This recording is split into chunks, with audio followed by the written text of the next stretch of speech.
Assalamualaikum warahmatullahi wabarakatuh. Apa yang dimaksud dengan tema ini? Relevansi syariat Islam sampai hari kiamat. Yaitu, ini adalah perkara yang berkaitan dengan akidah, keyakinan seorang muslim di dalam kalbu, tanpa ada keraguan sedikit pun di dalamnya, bahwa seluruh ajaran atau hukum atau prinsip atau nilai yang Allah Subhanahu wa taala turunkan di dalam Islam tetap berlaku sesuai dan membawa maslahat bagi manusia di setiap zaman, di setiap tempat hingga hari kiamat.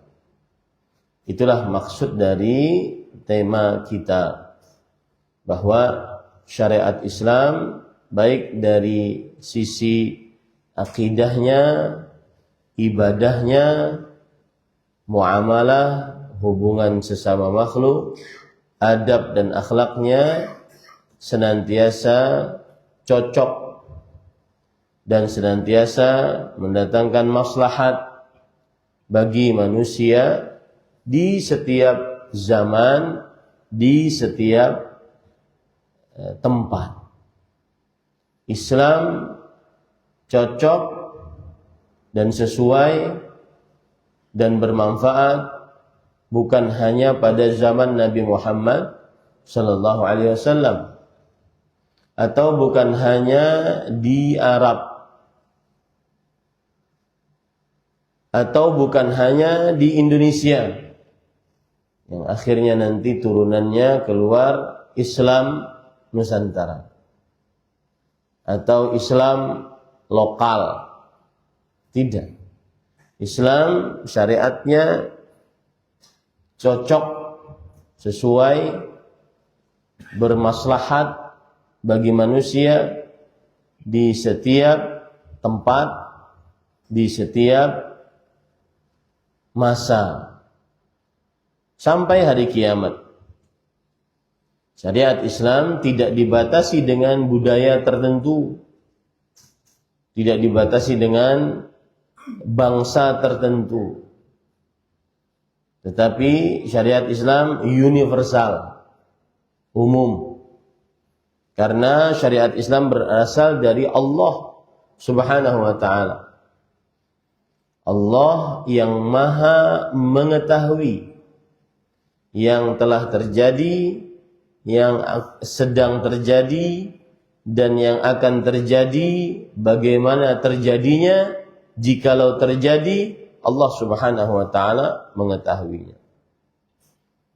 Ringkasnya, bahwa yang dimaksud dengan relevansi syariat Islam sampai hari kiamat adalah keberlakuan, kesesuaian hukum Islam untuk membimbing manusia dalam segala zaman.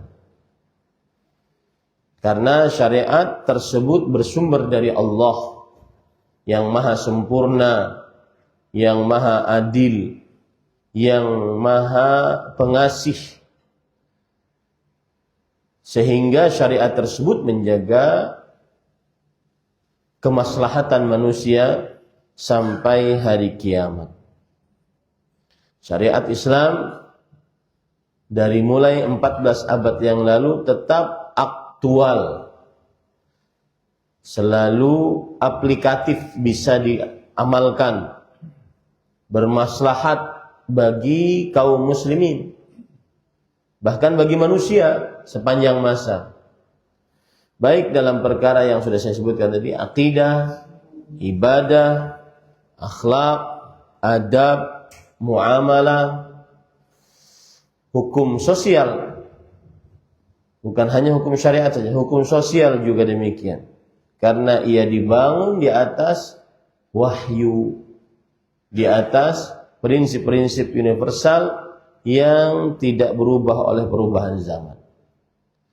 Dan jujur saja kajian ini adalah sanggahan bagi orang-orang liberal yang menyatakan bahwa syariat Islam jika tidak relevan dengan masa, tempat, boleh digubah, boleh dirubah sesuai dengan maslahat zaman. Maka ini adalah sebuah makna dari tema kita agar bisa dimaklumi. Ahibati fillah, afani Allah wa iyyakum. Para ikhwan yang dirahmati oleh Allah Subhanahu wa taala, poin pertama yang ingin kita bahas pada kesempatan kali ini adalah syariat Islam. Ini pendahuluan tentang syariat Islam relevan sepanjang zaman. Allah Subhanahu wa taala berfirman di dalam Al-Qur'an, "Al-yauma akmaltu lakum dinakum wa atmamtu 'alaikum ni'mati wa raditu lakumul Islama dina." Yang artinya, hari ini kusempurnakan bagi kalian agama kalian dan kusempurnakan bagi kalian nikmatku atas kalian dan kuridhai Islam sebagai agama. Ini Quran surat Al-Maidah ayat 3. Coba kita perhatikan beberapa tafsiran dari para ahli tafsir. Di antaranya yaitu Imam Ibnu Katsir rahimahullahu taala. Beliau di dalam kitab tafsir Quran Al-Azim, dan beliau adalah ulama Islam abad ke-8 Hijriah yang bermadhab Syafi'i. Beliau mengatakan pada ayat ini, "Al-yawma akmaltu lakum dinakum wa atmamtu 'alaikum ni'mati wa raditu lakumul Islam dina." Hadhihi akbaru ni'amillahi 'azza wa jalla 'ala hadhihi al-ummah, haitsu akmala ta'ala lahum dinahum. Ini adalah nikmat paling besar Allah Subhanahu wa taala kepada umat ini, yang mana Allah Subhanahu wa taala menyempurnakan bagi mereka agama mereka. Fala yahtajuna ila dinin ghairi. Maka umat Islam tidak memerlukan agama selain agama Islam. Wala ila nabiyyin ghaira nabiyih. Tidak berhajat kepada seorang nabi pun selain nabi mereka Muhammad sallallahu alaihi wasallam. Salawatullah wa salamuhu wa barakatuhu alaihi. Walihada ja'alahu Allahu khatamal anbiya. Oleh karena itulah Allah Subhanahu wa taala menjadikan Nabi Muhammad sallallahu alaihi wasallam sebagai penutup para nabi. Wa ba'athahu ilal jinni wal ins. Nabi Muhammad sallallahu alaihi wasallam diutus oleh Allah kepada seluruh jin dan manusia. Fala halala illa ma ahallah. Maka tidak ada hukum halal kecuali yang dihalalkan oleh Allah Subhanahu oleh Rasulullah sallallahu alaihi wasallam. Wala harama illa ma harrama. Tidak ada yang diharamkan kecuali yang diharamkan oleh Rasulullah sallallahu alaihi wasallam. Wala dina illa ma syarra'a. Dan tidak ada agama kecuali yang disyariatkan oleh Rasulullah sallallahu alaihi wasallam. Wa kullu syai'in akhbara bihi fahuwa haqqun wa sidqun wa la kadhibun fihi wa la khulf. Maka semua yang diberitahukan oleh Rasul sallallahu alaihi wasallam adalah benar dan baik, tidak ada dusta di dalamnya dan tidak ada kebohongan. Sebagaimana firman Allah dalam surat Al-An'am ayat 115, ini dalil lain tentang relevansi syariat Islam. Wa tammat kalimatu rabbika sidqan wa adla. Dan sempurna ucapan Rabbmu, ajaran Allah, sidqan, dengan benar dan penuh dengan keadilan. Sidqan fil akhbar. Apa saja yang dikabarkan oleh Nabi Muhammad SAW, baik yang telah lalu ataupun yang akan datang, adalah benar, pasti benarnya. Wa adlan fil awamiri wan nawahi. Dan adil, apa saja yang diberitahukan, disyariatkan oleh Allah Subhanahu wa taala melalui Rasulullah sallallahu alaihi wasallam, maka syariatnya penuh dengan keadilan. Tidak ada cacat sedikit pun dari syariat Allah. Tidak perlu tambahan, tidak perlu pengurangan, renovasi, inovasi dalam syariat Islam. Ini akidah seorang muslim. Dan saya tidak perlu berdebat dengan hal ini. Karena akidah tidak perlu didebatkan. Sebagaimana Al-Quran itu original, firman Allah, itu akidah. Saya tidak perlu debat dengan orang untuk perkara ini. Sebagaimana Islam, agama yang paling benar, yang paling diridhai oleh Allah. Ini akidah, keyakinan seorang muslim. Tidak perlu debat di atasnya. Apa yang debat akan hal tersebut? Karena keyakinan tidak perlu didebatkan. Keyakinan itu perlu diyakini dengan seyakin-yakinnya tanpa ada keraguan sedikit pun di dalamnya. Kemudian Imam Ibnu Katsir berkata, "Falamma akmalad dina lahum tammatin ni'matu 'alaihim." Maka ketika sudah sempurna agama bagi umat Islam, maka sempurnalah nikmat Allah atas mereka. Oleh sebab itulah Allah tadi berfirman dalam Al-Qur'an, "Al-yauma akmaltu lakum dinakum." Hari ini kusempurnakan bagi kalian agama kalian. Wa atmamtu 'alaikum ni'mati. Dan kusempurnakan atas kalian Islam sebagai kusempurnakan atas kalian nikmatku. Wa raditu lakumul Islam dinan. Dan kuridai atas kalian sebagai agama Islam, sebagai agama yang paling diridai oleh Allah SWT. Baik. Jadi berdasarkan ayat ini dan juga surat Al-An'am ayat 115 tadi, Islam sempurna. Tidak perlu ada tambahan, pengurangan. Tidak perlu ada renovasi, inovasi. Islam sempurna. Ajarannya baik berupa akidah yang berkaitan dengan keyakinan hati, atau berupa ibadah yang berkaitan dengan penghambaan diri, pengabdian diri seorang hamba kepada Allah, atau berkaitan muamalah, hubungan sesama makhluk, antar manusia, atau antar manusia dengan jin, atau antar manusia dengan hewan, atau antar manusia dengan alam semesta, atau berkaitan dengan adab dan akhlak. Ajarannya semua sudah sempurna. Ini akidah seorang muslim, pantang untuk berubah, walau taruhannya nyawa. Dan tidak ada perubahan di dalam syariat ini. Kemudian para ikhwan dirahmati oleh Allah Subhanahu wa taala,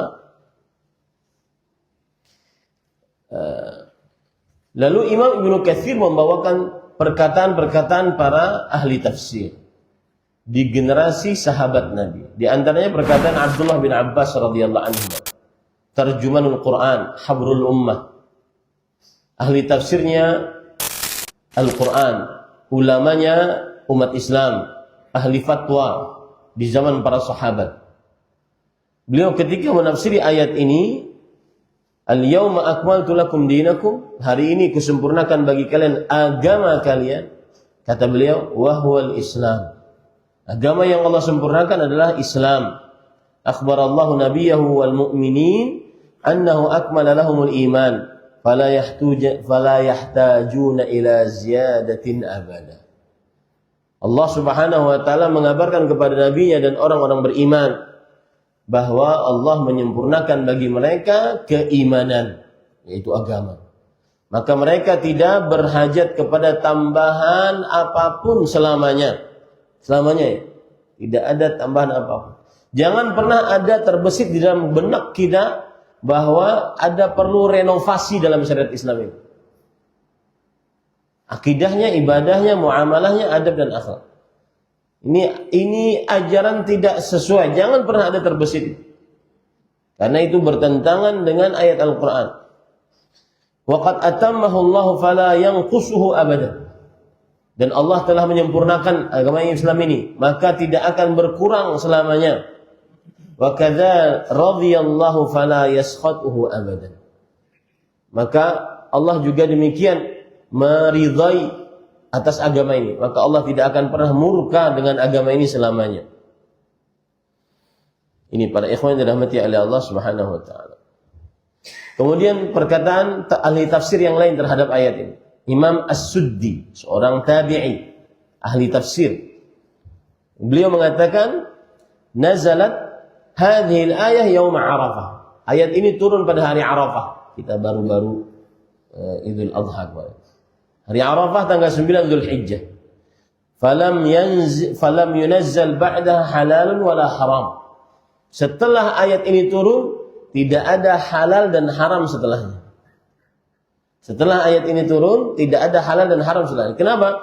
Karena Nabi Muhammad SAW tanggal 9 Dzulhijjah, kemudian beliau wafat tanggal 12 Rabiul Awal, hari Senin. Jadi tidak ada keraguan di dalam. Senin tanggal 12 Rabiul Awal. Sepakat para ulama sejarah, beliau wafat tanggal Senin, hari Senin tanggal 12 Rabiul Awal, tahun ke-11 Hijriah. Tidak ada perbedaan pendapat. Yang ada perbedaan pendapat di antara para ulama adalah tentang tanggal lahirnya.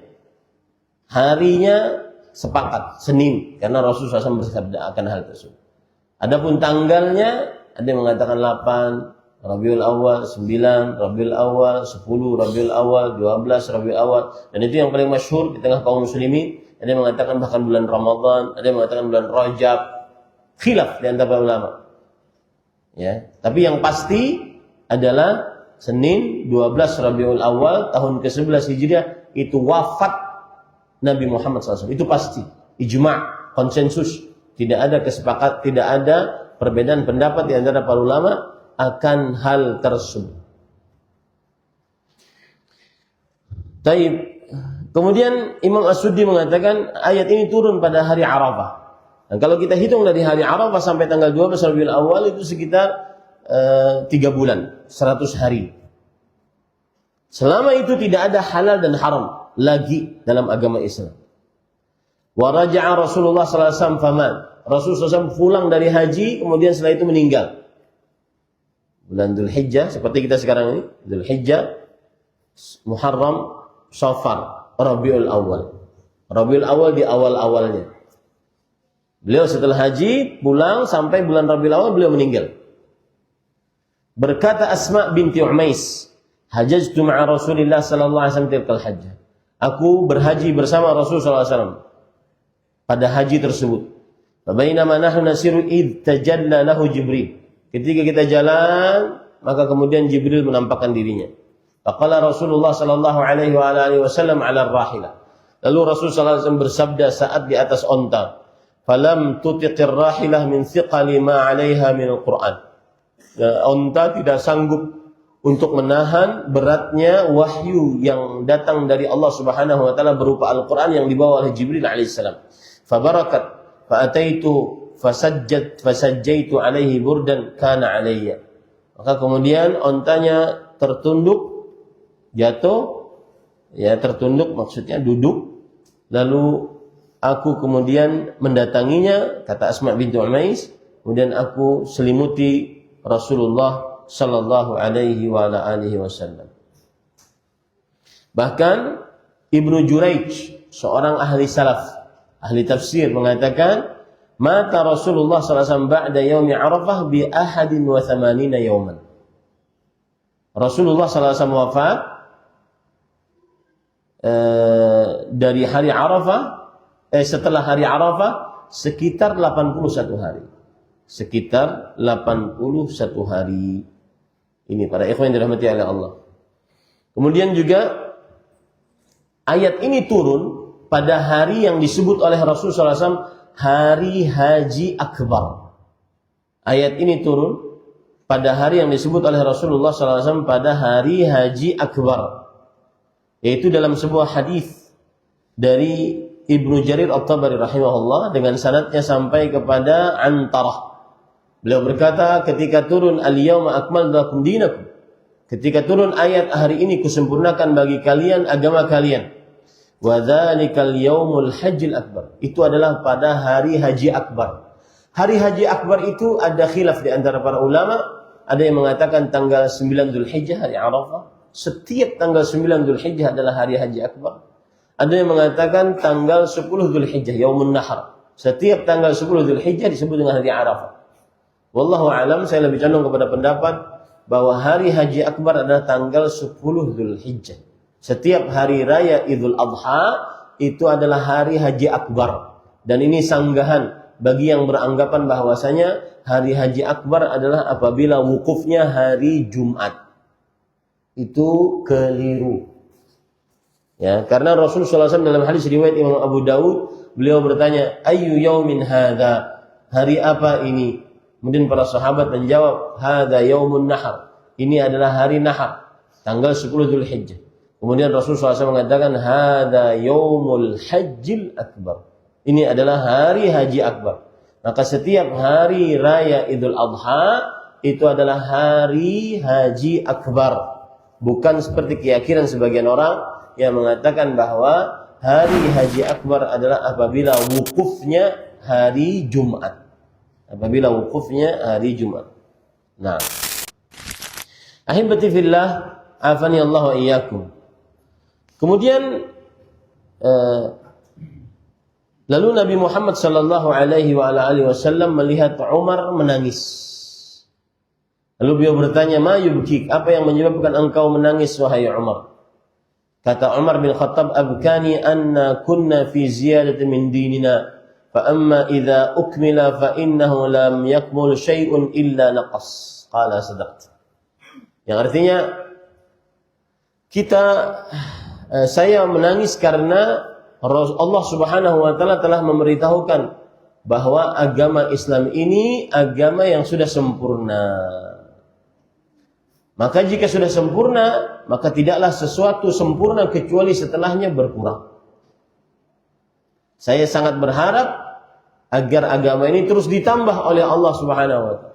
Ternyata dengan turunnya ayat ini, maka sudah sempurna. Kalau sudah sempurna, tidak ada kesempurnaan setelahnya kecuali berkekurangan. Famadza ba'dal haqqi illa dhalal. Tidak ada setelah kebenaran kecuali kesesatan. Ini pemahaman para sahabat. Setelah ayat ini turun, Islam sempurna. Tidak perlu lagi ada akidah baru, tidak perlu lagi ada ibadah baru. Ibadah itu salat, puasa, zakat, haji, baca Quran, berdoa, berzikir. Ibadah lisan, zikir, doa, baca Quran. Tidak ada ibadah-ibadah yang baru-baru. Tata cara zikir yang baru, tata cara doa yang baru. Nari-nari, pusing-pusing, berputar-putar, yang tidak ada di zaman Rasul sallallahu alaihi wasallam. Tidak ada ibadah-ibadah yang baru. Tidak ada salat-salat yang baru, zikir-zikir yang baru, selawat-selawat yang baru. Tidak ada, apalagi selawatnya sampai soldut, selawat dangdut. Tidak ada di zaman Rasul. Tidak ada. Islam sudah sempurna. Apa yang ada di zaman Rasulullah SAW itulah agamanya. Makanya Imam Malik rahimahullah berkata, "Fama lam yakun yawma idzin dinan fala yakunul yawma din." Apa saja yang pada saat itu di zaman Rasulullah SAW bukan dari agama, maka hari ini pun bukan dari agama. Jangan dimasuk-masukkan ke dalam agama. Islam sudah sempurna. Ya. Ini para ikhwan yang dirahmati oleh Allah Subhanahu wa taala. Dan ayat ini diagungkan oleh kaum Yahudi. Coba perhatikan sebuah hadis riwayat Bukhari dengan sanadnya sampai kepada Tariq bin Ziyad. Beliau berkata, qalatil yahudu li Umar. Orang-orang Yahudi berkata kepada Umar bin Khattab, "Innakum taqra'una ayah." Kalian membaca sebuah ayat di dalam Al-Qur'an kalian. "Lau nazalat fina lattakhadnaha 'aidan." Kalau ayat itu turun, kami jadikan hari turunnya ayat tersebut sebagai hari raya. Saking agungnya hari tersebut. Saking agungnya ayat tersebut. Lalu kemudian orang Yahudi ini mengatakan, Umar berkata, "Inni la a'lamu hina unzilat wa aina unzilat wa aina Rasulullah sallallahu alaihi wasallam haitsu unzil." Aku sangat mengetahui kapan diturunkan ayat tersebut, di mana diturunkan ayat tersebut, di manakah Rasulullah sallallahu alaihi wasallam diturunkan ayat tersebut. Yaum Arafah, pada hari Arafah. Wa ana wallahi bi Arafah. Dan pada saat itu demi Allah aku sedang berada di Arafah. Berkata Sufyan bin Sa'id bin Masruq Ats-Tsauri, agak maju Pak. Anda maju. Yang diperintah agak maju.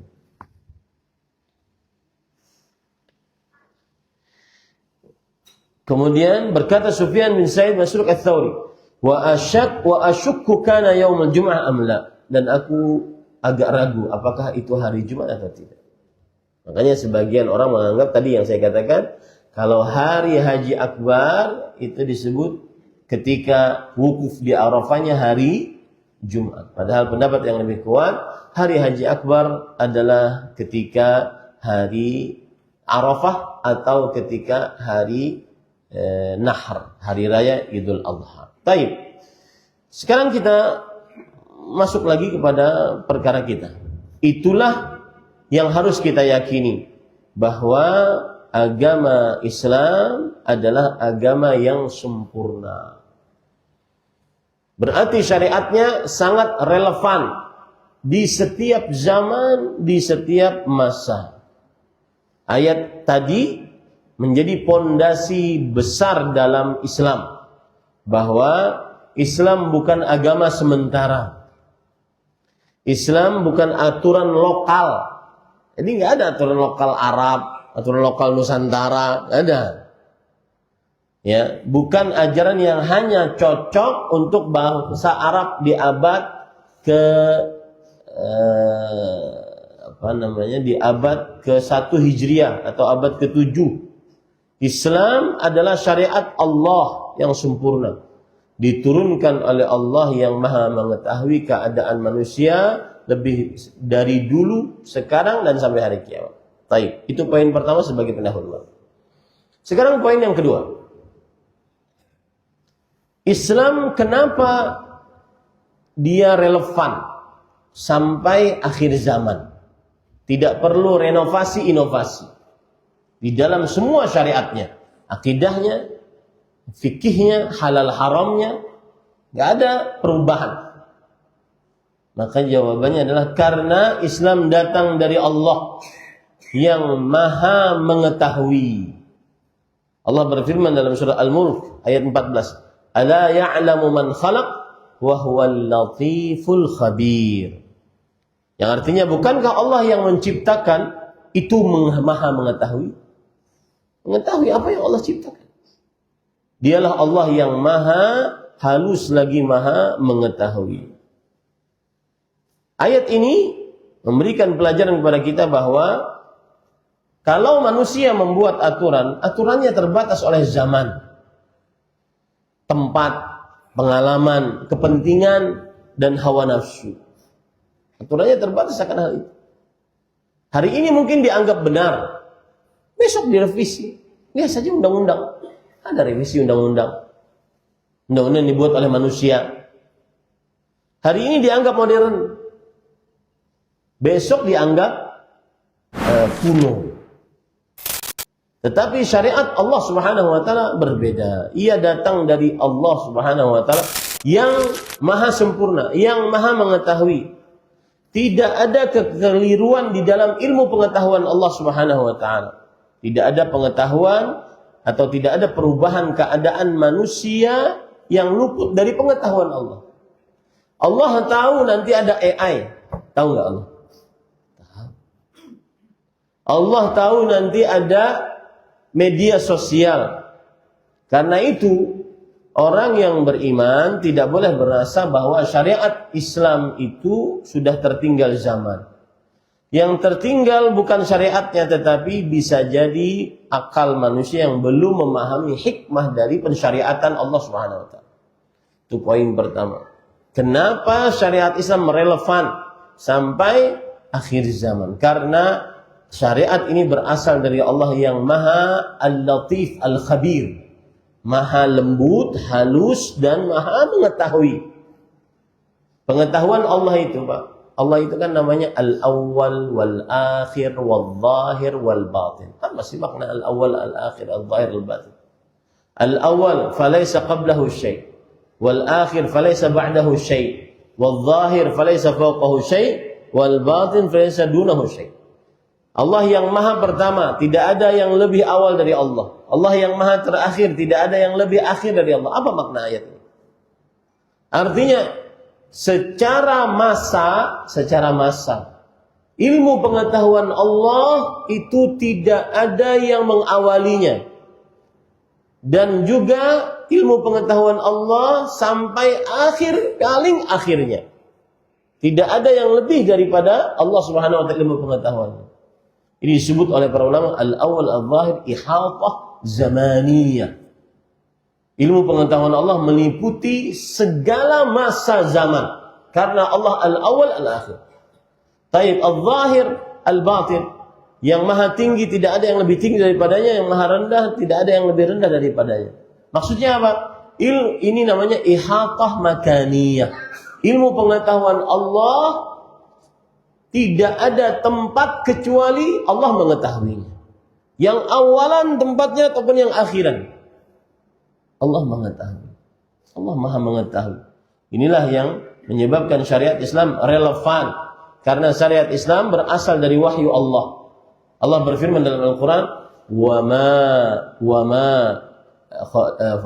Allah berfirman dalam Al-Quran, wa ma yantiqu 'anil hawa in huwa illa wahyun.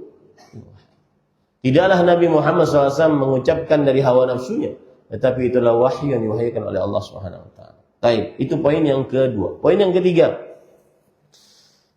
Islam sempurna, tidak memerlukan tambahan. Kenapa? Karena Allah telah menyempurnakan agama ini. Maka tidak boleh orang berkata Islam perlu diperbaharui agar cocok dengan zaman. Ini enggak boleh. Ini bahkan kekufuran. Perhatikan orang-orang yang berpemikiran liberal. Ini bahkan kekufuran. Karena bertentangan dengan ayat Al-Quran. Al-Quran menetapkan agama Islam sempurna, relevan berarti sampai akhir zaman. Maka tidak boleh orang mengatakan Islam perlu diperbaharui agar cocok dengan zaman. Kalau yang dimaksud adalah mengubah hukum Allah agar tunduk kepada hawa nafsu dan hawa nafsu manusia di zaman sekarang, maka ini tidak diperbolehkan. Apa dalil bahwasanya Islam sempurna dan tidak memerlukan pertambahan? Rasul sallallahu alaihi wasallam bersabda dalam hadis riwayat Imam Ibnu Majah, Imam Ahmad, "Taraktu fikum 'alal bayda lailiha kanahariha la yazighu anha ba'dahu illa halik." Aku tinggalkan di tengah-tengah kalian di atas syariat yang putih bersih. Malamnya seperti siangnya, saking jelasnya syariat Islam. Tidak ada yang menyimpang dari syariat ini setelahku kecuali binasa. Agama ini sudah terang, yang halal jelas, yang haram jelas, prinsip-prinsipnya jelas. Al-halalu bayyin wal haramu bayyin wa bainahuma umurun mushtabihat, kata Rasulullah. Yang halal jelas, yang haram jelas, di antara keduanya perkara-perkara yang mushtabihat, yang syubhat. Jelas. Ya. Rasul sallallahu alaihi wasallam juga bersabda dalam hadis riwayat Imam Tabarani, "Ma baqiya syai'un yuqarribu minal jannah wa yuba'idu minan nar illa waqad buyyina." Tidak ada sesuatu apapun yang mendekatkan seseorang ke dalam surga, menjauhkan seseorang dari neraka, kecuali sudah dijelaskan bagi kalian. Islam sempurna. Ini semua menunjukkan bahwa syariat Islam lengkap dalam perkara-perkara pokok kehidupan manusia. Akidahnya, ibadahnya, muamalahnya, adab dan akhlaknya, hukum-hukumnya, kepemimpinannya, dan seterusnya. Itu poin yang ketiga. Poin yang keempat, syariat Islam berlaku untuk seluruh manusia dan jin. Tidak hanya untuk orang Arab, tidak hanya untuk orang Indonesia. Sebagaimana konsep Islam Nusantara, nggak ada. Islam berlaku untuk seluruh manusia. Di dalam agama Islam, la fadla li Arabin wala ajamin, kata Rasulullah SAW. Lihat, Rasulullah saja bersabda demikian. Tidak ada keutamaan untuk orang Arab dan untuk orang ajam yang bukan Arab. Tidak ada. Semuanya sama. Beragama Islam. Nabi Muhammad SAW bukan diutus hanya untuk orang Arab. Beliau diutus untuk tsaqalain. Untuk tsaqalain, dua makhluk besar Sakalain itu dua makhluk besar. Sampai jam berapa Bapak-bapak? Lanjut. Baik. 6:30 selesai ya. Berarti kalau ada pertanyaan saya sediakan waktu 10 menit lah ya. Biar 1 jam saya kajian. Apa dalilnya? Surat Saba ayat 29. Wa ma arsalnaka illa rahmatan lil alamin. Tidaklah kami utus engkau kecuali sebagai rahmat untuk alam semesta, bukan untuk orang Arab saja. Adapun nanti pertanyaan, kenapa Rasulullah SAW diutus di tengah orang Arab? Itu hikmah Allah dalam penciptaannya. Kita bisa saja cari macam-macam. Tadi malam sudah kita pelajari bahwa la yus'alu amma yaf'al wa hum yus'alun. Allah tidak ditanya apa yang dia lakukan, dan manusia yang akan ditanya. Kenapa Allah tidak mengutus Rasul dari bangsa Yahudi, Rasul terakhir? Kenapa Allah mengutus dari bangsa Arab? Ada cerita menarik. Raja Heraklius, pembesar Romawi pada waktu itu. Dia ini orang yang taat. Dan dia suka membaca kitab suci. Di dalam ajarannya, orang Romawi agamanya apa berarti? Nasrani. Dalam Injil dijelaskan bahwa ada nabi terakhir. Dan disebutkan sifat-sifatnya secara rinci. Makanya Heraklius ketika bertanya kepada Abu Sufyan, apakah nabi yang mengaku di tengah-tengah kalian mempunyai nasab yang tinggi? Lihat, pertanyaannya rinci. Karena memang di dalam kitab Taurat atau Injil dijelaskan nama Nabi Muhammad SAW, sifat-sifatnya. Mereka ya'rifunahu kama ya'rifuna abna'ahum. Mereka mengenal Nabi Muhammad SAW, sifat-sifatnya sebagaimana mereka mengenal anak-anak mereka. Maka Heraklius nunggu-nunggu nih, nabi terakhir. Huwa fina dunas. Iya, dia di tengah-tengah kita mempunyai nasab. Nasabnya dari Quraisy. Muhammad bin Abdullah bin Abdul Muttalib bin Hashim bin Abdi Manaf bin Qusay bin Kilab bin Lu'ay bin Ghalib bin Fihr bin Murrah bin Ka'ab bin Lu'ay bin Ghalib bin Fihr. Mempunyai nasab yang besar, yang mulia dari suku Quraisy. Kemudian apakah pengikutnya setelah masuk dalam agama Islam ada yang murtad? Kata Abu Sufyan, enggak, tidak ada yang murtad. Bahkan semakin bertambah. Yang ketiga, apakah yang mengikutinya dari pembesar-pembesar ataukah dari anak-anak, dari budak-budak, orang-orang yang menengah ke bawah? Enggak, dari budak-budak, orang-orang yang menengah ke bawah strata ekonomi dan sosialnya. Apakah dia dahulu seorang dari anak raja atau keturunan raja? Tidak. Lihat, pertanyaan-pertanyaan ini rinci. Menunjukkan bahwasanya orang Nasrani, orang Yahudi tahu tentang sifat-sifat Nabi Muhammad SAW. Tapi ya begitulah hikmah Allah dalam penciptanya. Heraklius sampai akhir hidupnya tidak beriman. Karena dia kecewa. Ternyata Nabi terakhirnya bukan dari bangsa mereka. Nah, ini menunjukkan bahwasanya, kembali ke permasalahan kita, bahwa syariat Islam bukan untuk golongan tertentu, tapi untuk seluruh umat manusia. Bahkan dengan keyakinan seperti ini, kita mengangkat derajat kenabian Nabi Muhammad SAW. Ya, bahwasanya syariat Nabi Muhammad SAW untuk seluruh manusia dan jin. Itu ketinggian kedudukan Rasulullah SAW. Adapun kalau ada orang yang mengatakan ada Islam Arab, ada Islam Nusantara, ini berarti syariat Nabi parsial. Dan itu berarti merendahkan kedudukan Rasulullah SAW. Merendahkan kedudukan Rasulullah SAW. Paham ya? Ini tidak benar keyakinan seperti ini. Makanya Allah berfirman dalam Al-Quran, "Wa ma arsalnaka illa rahmatan lil alamin." Itu ayat disebutkan oleh Allah dalam Al-Quran.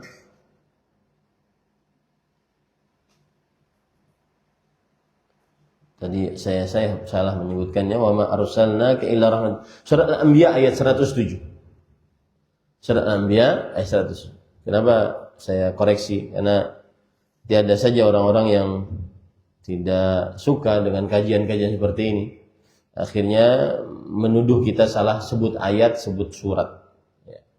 Padahal kesalahan pasti ada pada selalu manusia, kekurangan. Lihat lagi surat Saba ayat 28. Wa ma arsalnaka illa kaffatan linnas basyiran wa nadhira. Tidaklah kami utus engkau kecuali untuk seluruh manusia, sebagai pemberi kabar gembira dan sebagai pemberi peringatan. Begitu juga dalam surat Al-A'raf ayat 158. Qul ya ayyuhan nas inni rasulullah ilaikum jami'an. Katakanlah wahai manusia wahai Muhammad sallallahu alaihi wasallam. Wahai manusia, sesungguhnya aku diutus oleh Allah Subhanahu wa taala sebagai seorang rasul kepada kalian seluruhnya.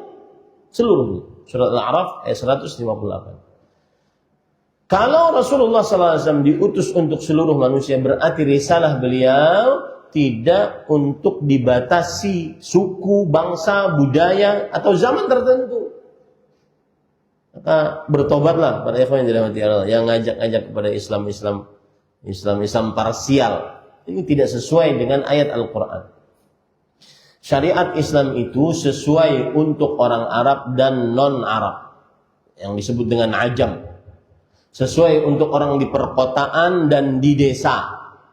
Makanya ini contoh kecil ya, contoh kecil. Dan ini contoh parsial sekali, furu'iyah. Makanya yang lebih cocok di dalam syariat Islam adalah ru'yatul hilal. Melihat hilal dengan mata kepala. Kenapa? Karena di kota dan desa akan bisa menentukan dengannya. Adapun kalau dengan hisab, maka tidak semua orang bisa menghitung berapa derajat dan seterusnya. Ya. Makanya Rasulullah SAW mengatakan inna ummatun ummiyah la nahsib wa la naqal. Kita umat ummi, tidak menghitung. Asyahru hakadha wa hakadha wa hakadha. Bulan itu seperti ini, bulan itu seperti ini. Paham ya para ikhwah? Ini contoh parsial saja. Sesuai untuk rakyat biasa dan pemimpin. Bukan hanya untuk rakyat saja. Syariat Islam sesuai untuk laki-laki dan perempuan. Syariat Islam sesuai untuk orang kaya dan miskin. Syariat Islam sesuai. Itu poin yang keempat. Poin yang kelima. Kenapa syariat Islam relevan untuk semua zaman, di semua tempat sampai hari kiamat? Karena yang diajarkan oleh syariat Islam adalah pokok ajaran. Apa pokok ajaran dalam syariat Islam? Yaitu pokok ajarannya adalah bahwa syariat Islam itu salah satu maksud dari pensyariatan Islam adalah hifz ad-daruriyat al-khams. Menjaga 5 perkara yang sangat darurat untuk dijaga. Apa itu? Hifdzuddin, menjaga agama. Apa saja sikap, ucapan yang merusak agama pasti diharamkan dalam syariat Islam. Yang kedua, hifdzun nafs, menjaga jiwa, nyawa. Apa saja yang ucapan dan perbuatan yang menyebabkan terenggutnya nyawa, tertetesnya darah tanpa kebenaran, diharamkan dalam syariat Islam. Makanya diharamkan membunuh. Membunuh adalah dosa paling terbesar setelah kesyirikan. Kata Imam Ahmad rahimahullah, "Ma 'alimtu dzanban a'zama ba'da syirki billah min qatlin nafs bighairi haqq." Aku tidak pernah mengetahui sebuah dosa yang lebih besar setelah dosa kesyirikan dibandingkan membunuh. Jangan pernah berurusan dengan pembunuhan. Jangan pernah berurusan dengan darah orang lain. Berat, Pak. Pasti akan diselesaikan nanti di hari kiamat. Kalau seandainya di dunia mungkin dia akan lewat, di hari kiamat tidak akan pernah selesai, tidak akan pernah lewat. Ini ceritanya. Kita ini nanti semua dari kita akan melewati sirat, jembatan. yang lebih tipis dari rambut, lebih tajam daripada pedang, kemudian licin, menggelincirkan, gelap, samping-sampingnya ada besi bengkok untuk mengambil orang-orang yang diambil. Kemudian disuruh lewat di situ, di bawahnya neraka jahanam. Kalau ada yang selamat, maka dia akan disuruh berdiri di daerah namanya Qantarah. Kalau tadi Sirat, ini Qantarah. Qantarah adalah sebuah daerah seperti jembatan kecil antara surga dan neraka. Orang penghuni surga, meskipun sudah dinyatakan dia sebagai penghuni surga, tidak akan pernah masuk ke dalam surga sampai dia menyelesaikan qisas dengan orang lain. Ya, sampai menyelesaikan urusannya dengan orang lain. Sampai selesai. Fa idza hudzibu nuqqu qila lahu udkhul jannah. Kalau sudah dibersihkan, disucikan benar-benar bersih, tidak ada lagi kezaliman dengan orang lain, tidak ada lagi sangkut paut dengan orang lain, baru masuk dalam surga. Nah ini. Jangan pernah urusan dengan darah. Akan diselesaikan di sini. Ya. Dan orang yang berurusan dengan darah kaum muslimin, Rasulullah SAW bersabda, la yazalu rajulu fi fushatin min dini ma lam yusib daman haraman. Tidak akan ada seseorang akan senantiasa dalam kelapangan selama dia belum terkena darah yang haram. Rasulullah SAW juga bersabda, la zawalu dunya ahwanu 'indallah min ihraqi dami muslim. Hilangnya dunia, hancurnya dunia lebih ringan di sisi Allah dibandingkan meneteskan darah seorang muslim. Maka hati-hati. Menjaga jiwa. Yang ketiga, hifdzul aql, menjaga akal. Makanya khamar diharamkan dalam agama Islam. Makanya narkotika diharamkan dalam agama Islam. Makanya merokok. Mohon maaf yang merokok ya. Bahkan saya sebenarnya tidak perlu minta maaf. Cuma adab saya kepada bapak-bapak yang merokok, saya tidak perlu minta maaf. Orang berdakwah tidak perlu minta maaf dia untuk menyampaikan dakwahnya. Karena syariat Allah diharamkan. Kenapa? Karena tidak menjaga nyawa. Tidak menjaga nyawa. Yang keempat, hifdzun nasl, menjaga keturunan. Makanya zina diharamkan karena memutuskan keturunan. Seseorang harus tahu keturunannya. Ahmad Zainuddin bin Kasbul Anwar bin Samloko bin Sukir bin Samloko bin siapa sampai dia harus tahu. Berarti dia adalah keturunannya suci, tidak pernah ada yang berzina di keluarganya. Dan itulah yang dijelaskan oleh Nabi Muhammad SAW. Lam yakun min nabiyyun minal anbiya min auladi sifah. Tidak pernah ada seorang nabi dari anak zina. Ini dijaga, sangat dijaga dalam agama Islam. Jangan sampai ada anak-anak perempuan kita hamil di luar nikah. Karena berarti terputus keturunan. Sangat dijaga dalam agama Islam. Makanya pendukung-pendukung agar tidak terputusnya keturunan, pendukung-pendukung agar tidak terprosok ke dalam zina, itu harus kita dukung. Jaga aurat, tidak boleh salaman dengan perempuan yang bukan mahram, tidak boleh berdua-duaan, tidak boleh safar tanpa mahram, tidak boleh berikhtilat. Itu pendukung-pendukung agar tidak terjadinya zina. Kalau terjadinya zina, berarti melanggar ini. Hifdzun nasl, menjaga keturunan. Yang kelima, hifdzul mal, menjaga harta. Yang kelima, menjaga harta. Inilah yang disebut oleh para ulama ad-daruriyatul khams. 5 perkara yang urgen untuk dijaga dalam agama Islam.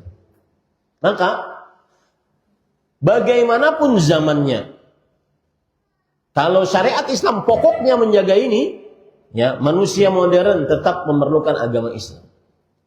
Manusia yang katanya modern tetap memerlukan keselamatan nyawa. Manusia yang modern tetap memerlukan akal yang sehat. Manusia yang modern tetap memerlukan keluarga yang terjaga, tidak keluarga yang campur baur, nggak tahu siapa ayahnya. Nah, itu ada di zaman sekarang. Wanita-wanita berzina dan dia publik figur, kemudian dia dianggap sebagai pahlawan, dia dikasihani padahal berzina. Itu tidak boleh dibiarkan. Itu tidak sesuai dengan syariat Islam. Ya. Dan khusus perzinahan ini para ikhwan dirahmati oleh Allah. Jangankan manusia, binatang sampai jijik melihat orang berzina. Na'udzubillah. Di zaman disebutkan di dalam kitab Sahih Bukhari, ada seekor kerak jantan berzina dengan kerak betina. Kemudian dilempari oleh kerak-kerak yang lain sampai mati. Jadi di peradaban hewan saja zina itu tercela. Nah, di zaman kita, di sebagian manusia menganggap zina itu biasa. Itu tidak boleh dianggap biasa itu. Publik figur yang berzina kemudian melahirkan anak tanpa ayah, itu tidak boleh dianggap biasa. Itu adalah dosa besar. Kita tidak menghina orangnya, tetapi perbuatannya itu dosa besar. Mungkin orangnya sudah bertobat dan semisal. Kemudian manusia yang modern tetap memerlukan terjaganya harta, keamanan harta. Tidak boleh diambil. Kalau ada seorang istri mendapatkan harta dari korupsi, boleh nggak dia ambil? Nggak boleh. Dia harus kembalikan. Karena itu harta orang lain. Beda hal kalau seandainya seorang istri mendapatkan harta nafkah dari suaminya yang bekerja di bank konvensional. Boleh nggak dia ambil hartanya tersebut? Maka jawabannya adalah dia bekerja di situ bukan mengambil harta orang lain. Cuma dia bekerja di ribawi. Kalau sampai kepada istrinya dengan cara yang halal yaitu hadiah, maka halal. Tetapi suami tersebut tetap mengerjakan yang haram, yaitu berlaku riba. Kalau suami menjual barang haram, video porno, foto-foto panas, dia jual, dapat uang, dia kasih uang tersebut kepada istrinya, maka istrinya boleh mendapatkan harta tersebut. Tidak mengapa dia mengambil, karena sampai kepada istri dengan cara yang halal. Adapun seorang suami ngambil air, nyuri air, istrinya tahu, lalu dikasihkan kepada istrinya, haram ini air diterima oleh istrinya, harus dikembalikan kepada orang yang memiliki barang tersebut. Kenapa? Karena dalam agama Islam, usima minni dima'ahum amwalahum wa aradahum. Kalau orang sudah masuk Islam, terjaga harta, darah dan nyawa mereka. Harta, darah dan keturunan mereka. Maka ketika Islam mengharamkan kesyirikan, itu berarti menjaga agama agar senantiasa di atas keikhlasan dan tauhid. Ketika Islam mengharamkan pembunuhan, itu berarti menjaga nyawa. Ketika Islam mengharamkan khamar, narkoba dan semua yang merusak akal, itu berarti menjaga akal. Ketika Islam mengharamkan zina, LGBT, perselingkuhan, tabarruj, memperlihatkan aurat di hadapan khalayak ramai, yang ramai di zaman sekarang, saya nggak tahu diterapkan. Perempuan seperti memakai celana dalam saja keluar, sudah tidak ada malu lagi. Ada lagi sebagian perempuan yang pakai jilbab, tetapi pakaiannya ketat, lucu saja lihatnya. Coba lihat perempuan-perempuan yang lagi jogging, dia jilbaban, cuma ingin olahraga. Akhirnya beli pakaian yang legging, ketat, kemudian ada roknya kecil gitu, di atasnya jilbab. Ya akhi, nggak manfaat. Ya, tidak manfaat. Kenapa? Karena akan terlihat melukakan tubuhnya. Wala yubdina zinatahunna, janganlah perempuan memperlihatkan hiasan mereka. Dan salah satu hiasan mereka adalah bentuk tubuh mereka. Ketika Islam mengharamkan zina, LGBT, kemudian korupsi, menipu, zina, LGBT, kemudian tabarruj, berdandan di hadapan khalayak ramai, pergaulan bebas, kumpul kebo, ya. Maka itu berarti Islam sedang ingin menjaga keturunan agar tidak terputus keturunannya. Karena begini Pak konsepnya, jangan ngaku kuat deh, ini yang jenggotan-jenggotan. Jangan ngaku kuat di hadapan godaan perempuan. Yang kuat hanya Nabi Yusuf, tahu nggak ini? Ya, Jangan ngaku kuat. Yang kuat itu hanya Nabi Yusuf alaihissalam. Apalagi ustaz. Kalau sudah di WA oleh ibu-ibu. Afwan ustazi. Berat. Mohon maaf ustaz, saya ingin mencari jodoh. Umur saya sekian, tinggi badan saya sekian, tolong carikan jodoh saya. Ustaznya dengan lugunya mencarikan. Ini ada contoh, kayaknya nggak cocok dengan saya ustaz, carikan yang lain. Padahal dia ingin ustaznya. Ustaznya lugu gimana gitu.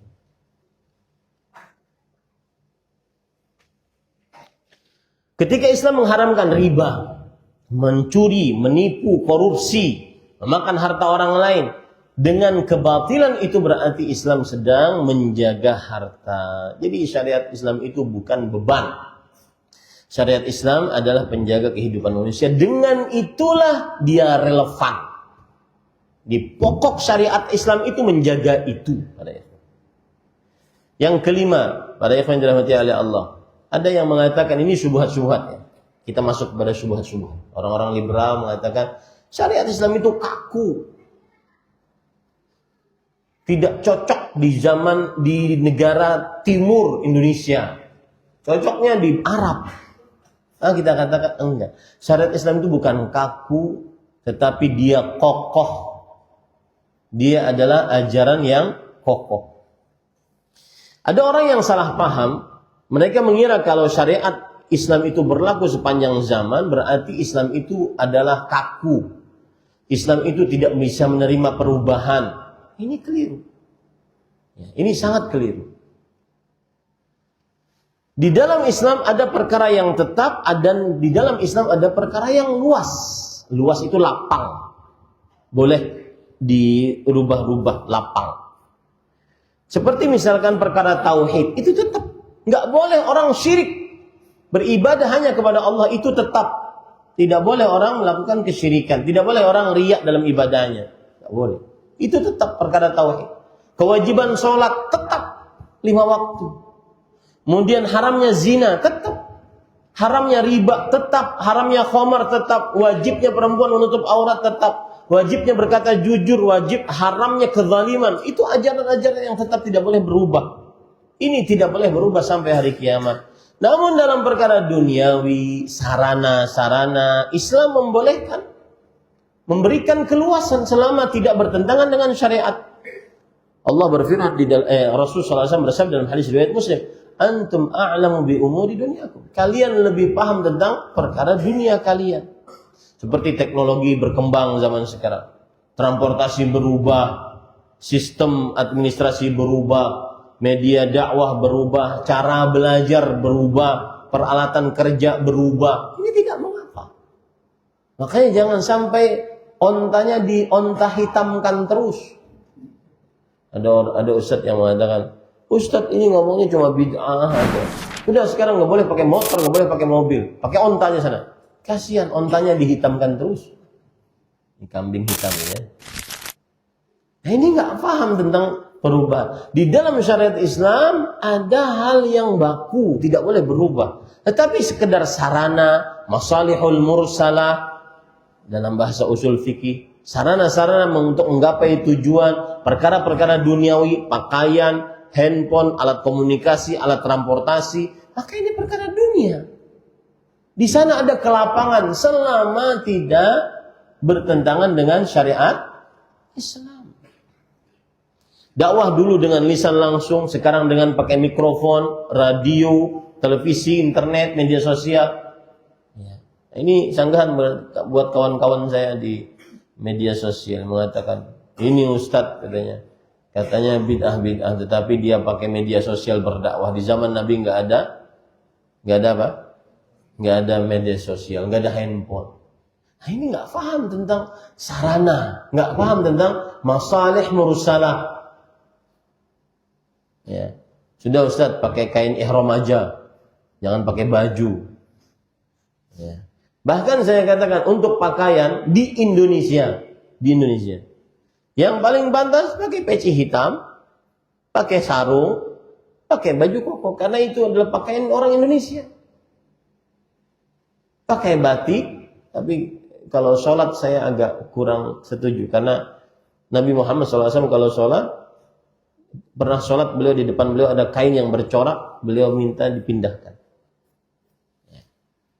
Makanya kalau pilih sejadah, lebih baik sejadah yang polos. Jangan ada gambar kompasnya. Karena merubah kekhusyuan sholat. Nah itu perkara-perkara yang mubah. Pakai sejadah. Tapi kalau bertentangan dengan syariat, maka kita cukupkan dengan apa yang disebutkan syariat. Ya.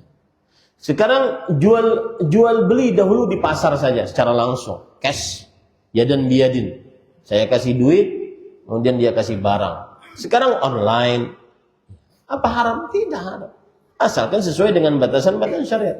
Sekarang pakai aplikasi, saya sampai ketagihan pakai aplikasi, daripada saya keluar panas-panas, saya beli saja aplikasi, beli makanan, boleh, selama tidak ada yang haram, akadnya jelas. Ya, maka Islam bukan anti kemajuan. Islam mengatur kemajuan agar tidak merusak manusia. Ada lagi perkataan begini, ini Ustadz sering sekali membicarakan tentang bid'ah-bid'ah. Kapan maju peradaban Islam kalau begitu? Saya tanya demi Allah pada kalian, Bapak Ibu Saudara-saudara sekalian. Peradaban yang paling tinggi yang dimaksud itu apa sih? Apakah ingin menjadi adik kuasa gitu, mempunyai peradaban yang tinggi? Peradaban yang tinggi itu adalah tauhid dan sunnah. Itu peradaban paling tinggi. Ini juga masukan bagi kawan-kawan pergerakan yang sering bergerakan Islam, yang sering mengomongkan peradaban. Peradaban paling tinggi itu tauhid dan sunnah. Maksudnya manusia dikeluarkan dari beribadah kepada makhluk untuk beribadah kepada Rabbul makhlukin, kepada Allah Subhanahu wa taala. Manusia yang asalnya tidak bisa beribadah dikeluarkan dari situ kepada ibadah yang sesuai dengan sunnah Rasul sallallahu alaihi wasallam. Itu peradaban paling tinggi. Bukan hanya sampai ke bulan. Siapa yang nyuruh sampai ke bulan? Paham para ikhwan? Jadi Islam bukan anti kemajuan, teknologi, transportasi, kemudian informasi. Bukan. Tetapi Islam ada ajaran-ajaran yang menjaga aturan manusia di dalam kemajuannya. Baik, habis waktu 5 menit lagi atau 7 menit lagi. Jika ada yang ingin bertanya, masih ada sebenarnya materi saya, di antaranya nomor 6, syariat Islam mengatur prinsip, bukan selalu bentuk teknis. Itu nomor ke-7, nomor ke-8, syubhat ya. Syariat Islam itu tidak cocok dengan zaman modern.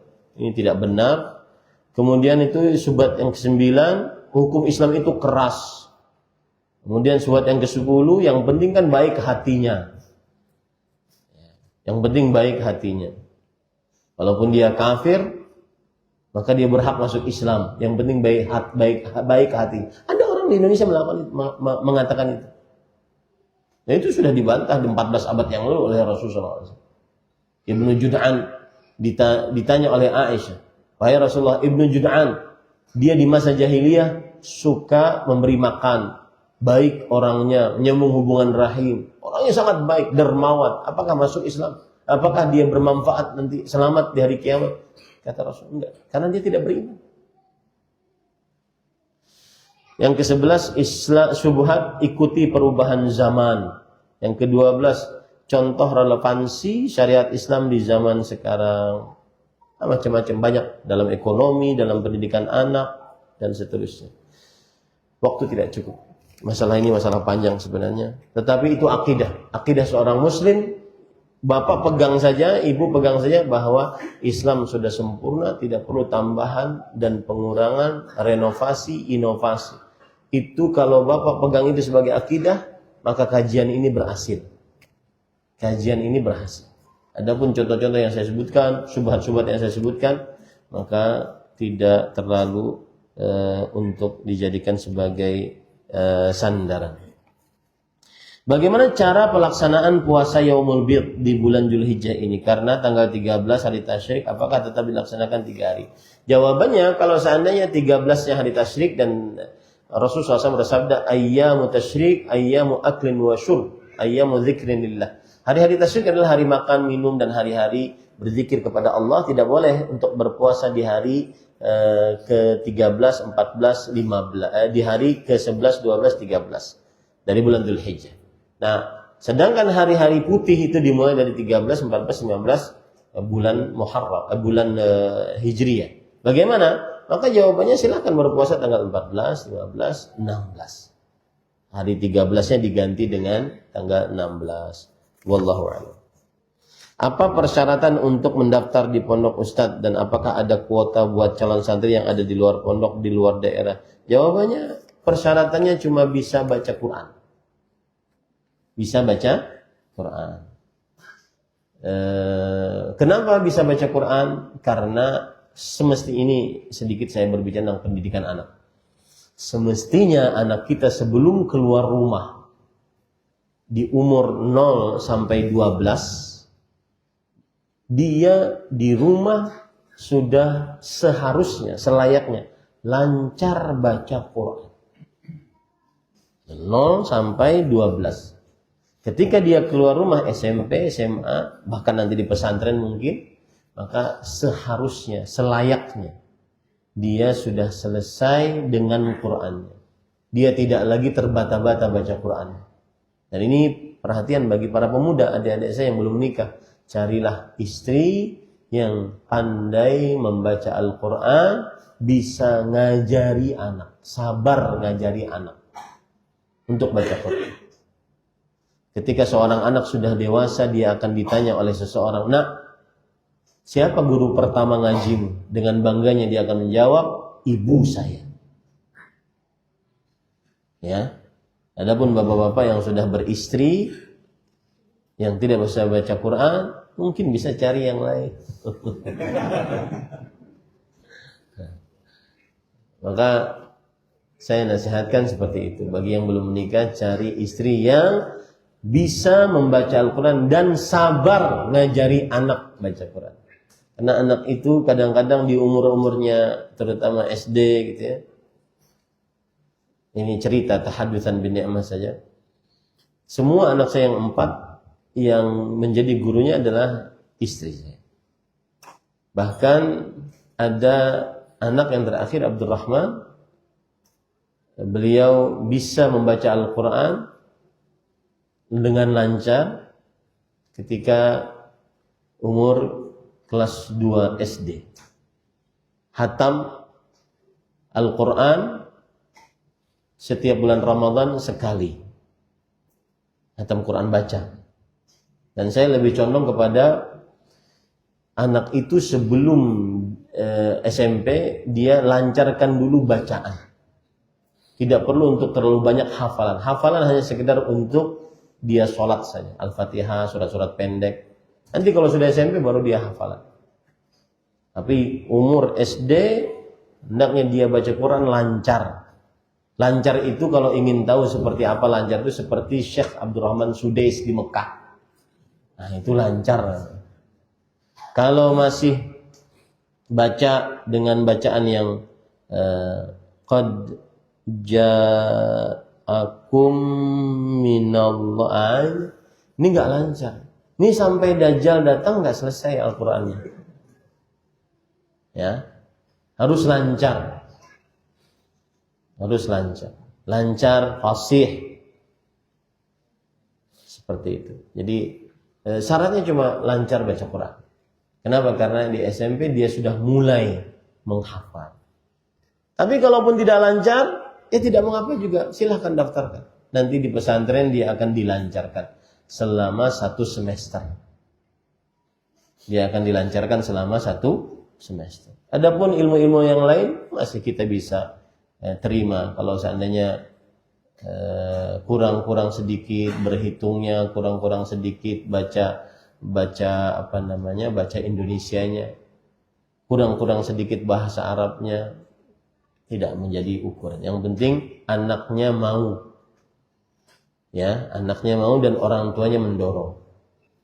Kemudian kalau khusus untuk di pesantren saya, karena pertanyaan berkaitan pesantren saya lebih condong kepada ilmu agama.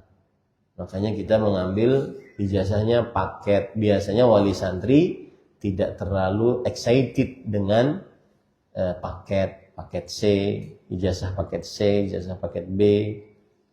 Bukan sekolah formal seperti Kemenak, MTS atau Madrasah Aliyah atau seperti Diknas SMP atau SMA. Tetapi dia tetap dapat ijazah. Dan ijazah paket sebenarnya hampir sama dengan ijazah biasa. Ya, cuma ada beberapa kampus yang mungkin kurang menerima ijazah paket dan beberapa fakultas seperti kedokteran mungkin di sebagian beberapa universitas, tapi tidak semua. Banyak kok yang lulusan pesantren yang ijazah paket bisa masuk ke kedokteran ataupun yang semisal. Tapi sekali lagi pesantren saya lebih condong kepada agama. Kita senantiasa hampir doktrin setiap harinya mereka menjadi pendakwah, calon ulama, calon ahli ilmu agama. Jadi tidak ada pembicaraan ikut kuliah nanti ke umum, nggak ada. Di pesantren saya tidak akan pernah ada pembicaraan itu. Yang kita galakkan di pesantren itu, kalian ini adalah calon para ulama, calon ahli ilmu agama. Teruskanlah. Alhamdulillah lulusan angkatan pertama sekitar 20 orang, sekitar 70%-nya semuanya kuliah ke agama. Selainnya sesuai dengan yang diarahkan oleh orang tuanya. Ini mau angkatan kedua, lulusan ini Juni, hampir semuanya ke agama. 90% ke agama. Karena memang didoktrin selalu bahwa kalian akan jadi ahli ilmu agama. Jalan kalian dengan takdir Allah adalah ilmu agama. Sedikit aja yang mungkin ingin jadi engineering, ingin jadi apa begitu, ya, ahli nuklir mungkin. Jauh, kita tidak pernah berbicara seperti itu. Sampai capek kita ngomongnya, harus agama. Karena itu yang akan menjadi manfaat nanti untuk kedua orang tuanya. Wallahu a'lam. Meskipun ke umum sah-sah saja, tidak ada yang melarang. Ingin jadi polisi, ingin jadi tentara, ingin jadi dokter, ingin jadi insinyur, ingin jadi apa, silahkan saja. Tapi untuk di pesantren saya, wali santri saya selalu katakan, ini pesantren yang fokus kepada ilmu agama. Karena ada begini pengalaman. Ada kawan saya buat sekolah, anggaplah pesantren. Tetapi yang terkenal dari pesantrennya, perhatikan ya. Tetapi yang terkenal dari pesantrennya, bahasa Inggrisnya, ilmu matematiknya, ilmu pengetahuan alamnya. Bahkan terkenal satu provinsi. Jadi sekolah favorit. Anak-anak menengah ke atas masuk ke situ karena fasilitasnya memang bagus. Sekolah favorit. Tapi kemudian yang bikin sekolah bingung. Ustadz, ini kan saya ingin dapat pahala ya Ustadz. Kalau dia disodorin buku bahasa Arab nggak bisa Ustadz. Disuruh baca bahasa Arab nggak bisa. Maka apa solusinya? Saya bilang sudah bikin saja takhusus. Takhusus itu privat agama. Jadi bayangkan sekolah Islam membuka privat agama Islam. Ini kan aneh. Kenapa? Karena sekolahnya lebih condong kepada ilmu-ilmu umum. Dan itu yang sekarang di sebagian pesantren tergerus. Sudah tidak di atas khutbah lagi. Ya itu sah-sah saja oleh pengurus pesantrennya. Dia menentukan begini, sah-sah saja. Cuma kami di pesantren ilmu akan selalu di atas metode belajar ilmu agama lebih banyak. Makanya pelajaran umumnya cuma 2 pekan di akhir semester. Seluruhnya agama. Bahkan halaqah tahfidz Quran saja 3 kali sepekan. Seperti ba'da subuh dari jam 6 sampai jam 7, dari jam 8 sampai jam 9, nanti jadi maghrib dari jam 19 sampai jam 20. Itu tahfidnya. Bahasa Arabnya per pekannya 18 jam pelajaran bahasa Arabnya. Jadi santri-santri satu semester insya Allah sudah bisa ngomong. Sudah bisa ngomong bahasa Arab satu semester. Saya dimaklumi itu ya. Itu bedanya mungkin. Dan saya pesan bagi para wali santri atau calon-calon wali santri yang ingin masukkan anaknya ke pesantren manapun, pelajari dulu pesantrennya. Tentukan dulu anak saya mau dijadikan apa, kemudian lihat pesantrennya mau di mana. Bukan hanya sekedar fasilitas. Bahkan kadang-kadang fasilitas yang bagus ya tidak membuat anak-anak survival, keenakan. Terlalu dingin, ya, terlalu apa begitu. Akhirnya enak, bukan seperti di pesantren, kayak di hotel jadinya. Sedangkan di pesantren itu penuh perjuangan, penuh semangat, penuh mujahadah, keteladanan dan seterusnya. Allahu a'lam. Tapi sekali lagi kalau pesantren saya, kalau untuk urusan makan, insya Allah tidak ada komplain. Kita berani setiap pekan menghadirkan menu-menu kepada wali santri, ini makanan anak-anak bapak ibu. Insya Allah tidak ada komplain. Bahkan tambah gemuk mereka. Mohon pendapatnya, apakah nikah siri itu sah dan apa saja kewajiban suami? Jawabannya sah jika terkumpul syarat dan rukunnya. Ada 2 mempelai, 1 laki-laki perempuan, bukan laki-laki dengan laki-laki. Yang kedua, ada wali dari perempuan. Yang ketiga, ada saksi 2. Yang keempat, ada ijab qabul. Saya nikahkan, saya terima. Yang kelima, ada mahar. Itulah syarat dan rukun serta kewajiban menikah. Kalau sudah ada itu, sah insya Allah pernikahan. Tapi saya sarankan bagi yang nikah siri, segera dicatatkan sipil. Karena pencatatan sipil itu penting karena berkaitan dengan hak dan kewajiban. Ya, apalagi yang poligami. Ini perempuan-perempuan yang di belakang, hati-hati. Sudah kata laki-lakinya, kita nikah siri saja. Ya, nanti mudah dicerai. Kalau dicerai tidak dapat hak. Kalau suaminya meninggal tidak dapat hak dan seterusnya. Terzalimi pihak perempuannya nanti. Kewajiban suami banyak. Ini satu kajian kewajiban suami. Nanti kalau saya datang ke sini lagi, insya Allah kita bahas tentang kewajiban-kewajiban istri dan kewajiban-kewajiban suami. Saya pernah ngisi di judul kajian dengan judul kajian begini. Istri durhaka. Contoh-contoh istri durhaka. Sebenarnya saya ingin menyebutkan tentang kewajiban-kewajiban istri agar tidak durhaka. Sebelum pengajian, ada ibu-ibu protes, Ustadz, kapan pengajian dengan tema contoh-contoh suami zalim? Jadi memang harus adil antara suami dan istri.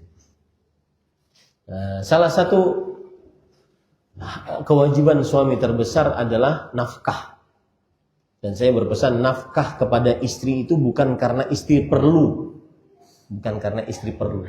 Artinya, istri saya sekarang pedagang online, dagangannya laku melalui aplikasi, ya, laku. Berarti dia sudah banyak hartanya, nggak usahlah kasih nafkah, nggak. Kita ngasih nafkah kepada istri itu karena kewajiban, bukan karena istri perlu. Istri perlu atau tidak perlu, kita tetap wajib kasih nafkah. Yang kedua, nafkah suami, kewajiban suami adalah sang suami hendaknya dia memberikan tempat tinggal. Yang ketiga, sang suami hendaknya berakhlak yang mulia.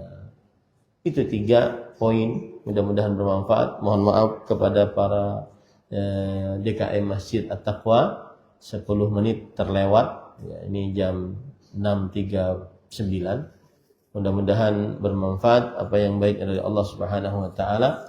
Ini ada 3 pertanyaan. Yang bertanya tadi dapat hadiah minyak wangi. Ya. Satu lagi, silakan Pak, yang berjaket biru. Silakan. Yang bertanya. Satu lagi siapa? Yang bertanya ketiga. Masya Allah. Ini bertanya tadi. Siapa yang bertanya tadi? 3 orang ya. Baik, satu lagi. Saya ingin ngasih hadiah kepada rumah yang paling jauh dari sini.